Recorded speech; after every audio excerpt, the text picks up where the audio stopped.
জনাব আব্দুল হান্নান মাসুদ, আপনার কাছে যেটি আমি জানতে চাইবো, আপনারা জুলাইতে এটি পদযাত্রা করছেন, কিন্তু ঘুরিয়ে ফিরিয়ে আমরা সেই ট্রেডিশনাল পলিটিক্যাল পার্টিগুলির মতো 10টি মুখই আমরা দেখতে পাচ্ছি, ঢাকা কেন্দ্রিক 10টি মুখ।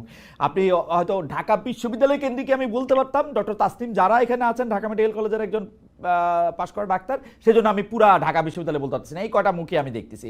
এদিকে বেসরকারি বিশ্ববিদ্যালয়, শ্রমিক, কর্মজীবী, তাদের মুখগুলি ফটো সেশনের জন্য আলাদা করে থাকতেছে।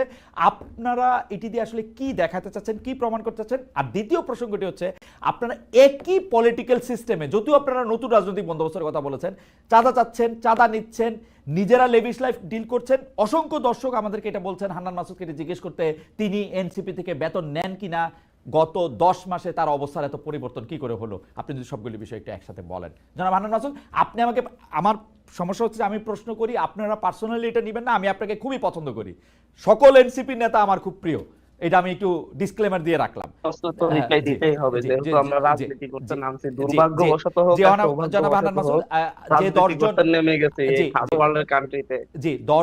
রাজনৈতিক এমন পরিবেশ করে রাখা হয়েছে, জি, পলিটিক্যাল এমন পরিবেশ গত 50 বছরে আমাদেরকে উপহার দেওয়া হয়েছে, যে পরিবেশে আমরা রাজনীতি করতে নামার পরে আমাদেরকে পূর্বকার রাজনীতিবিদদের সাথে মিলাতে পারলেই সফলতা এতটুকুতে এসে পৌঁছাইছে। চা মানে লাইফটা ভরপুর, চা মানে ইস্পাহানি মির্জাপুর।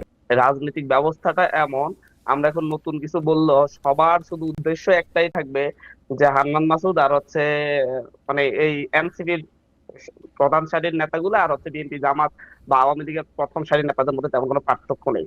জাস্ট এটা প্রমাণের জন্য মিডিয়া বলেন, যতগুলো ইস্টাবলিশমেন্ট আছে প্রত্যেকটা ইস্টাবলিশমেন্ট কিন্তু হচ্ছে একাকার হয়ে কাজ করতেছে। আপনারা আমাদের 10 জনের ফেস একসাথে দেখতেছেন, খুব সুন্দর, কিন্তু হচ্ছে অন্যান্য দলের একজনের ফেস দেখবেন। এটা হচ্ছে নতুন বন্দোবস্ত, নতুন পরিবর্তন। 10 জনকে মূল্যায়ন করা হচ্ছে, এবং এই 10 জন কারা, প্রত্যেকে মাঠ থেকে পরীক্ষিত এবং যাদেরকে মানুষ আসলে গ্রহণ করছে।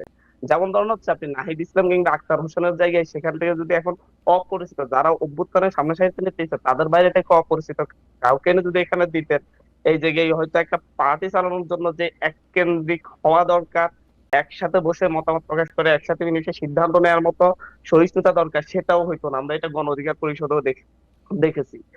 সেই জায়গা থেকে মূলত এই দেশের মানুষ কাদেরকে কাছে চাই, কাদের কাছে তাদের মনের ভাব প্রকাশ করতে চাই, তাদেরকে নিয়েই হচ্ছে আমাদের কাছে মনে হয়েছে যারা আছে তাদেরকে নিয়ে আমরা দলের প্রাথমিক শুরুটা করেছি।